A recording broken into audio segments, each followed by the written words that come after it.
Today, this Christmas, I ponder, how does or can the act of separation eventuate with union, especially when left up to chance, or is it choice? Is it because like attracts like? But then how can that be true when opposites also attract? If left up to chance, so many factors must be considered and the potential for loss is huge. To me, the loss outweighs the benefits. What are the benefits? Company, connection, comfort, bonding. Is that enough to risk it all? If left up to choice, how can one ensure the outcome? If there is no connection, no company, no comfort, and no bond, is the lack thereof enough to guarantee a search for that which is missing? For something to be missing, must it not first be known? And so I return again to the act of separation. To separate from that which is familiar, only to set out to endeavour to return. I find myself questioning, why even venture out at all? For the mystery, the discovery, the understanding that if I ever go looking for my heart's desire again, I won't look further than my own backyard, because if it isn't there, I never really lost it to begin with.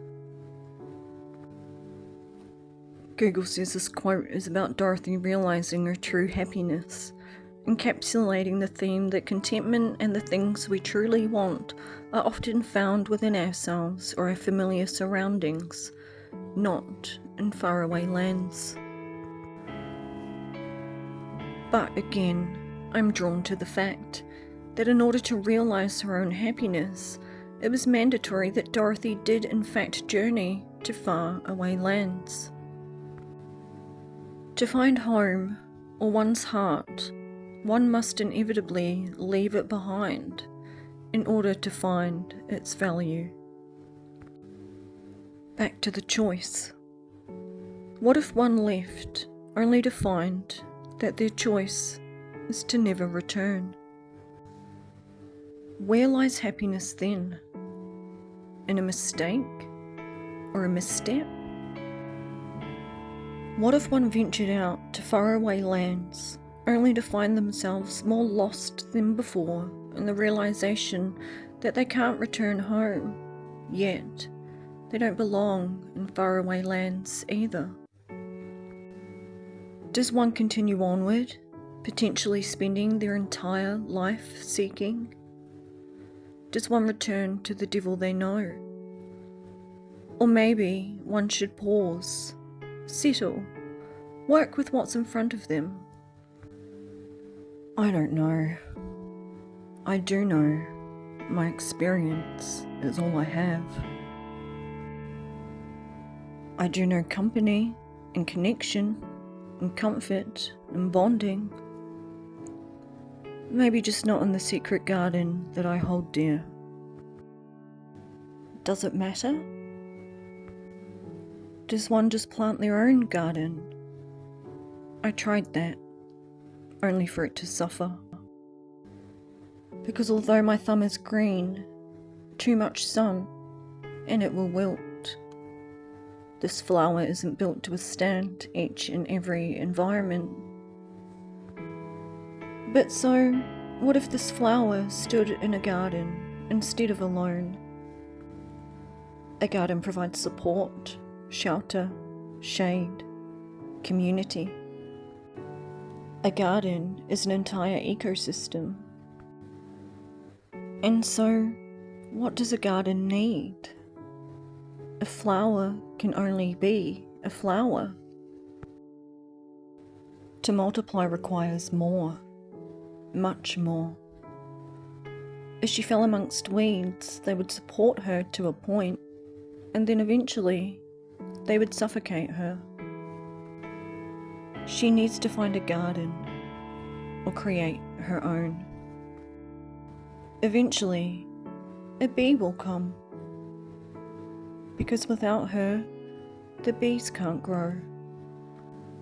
And I suppose she can't grow without them either. So is that it? Is that the answer I seek? Build it, and they will come? What is a bee, if not an angel of the garden? What is an angel, if not someone who spreads life between gardens and from flower to flower? And what are we, if not a flower or a bee, or the soil, the sun, or the rain? Maybe the purpose of leaving is to simply generate the population, to expand and just be alive. No, that's not it.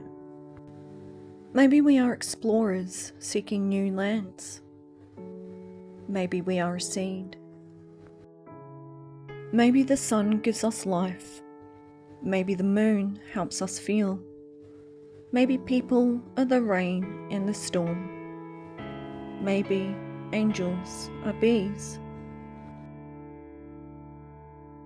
Maybe, I hope, if I do my best to be beautiful and to grow, nature might find me, whispering on the wings of a bee. You are my home. I have found you.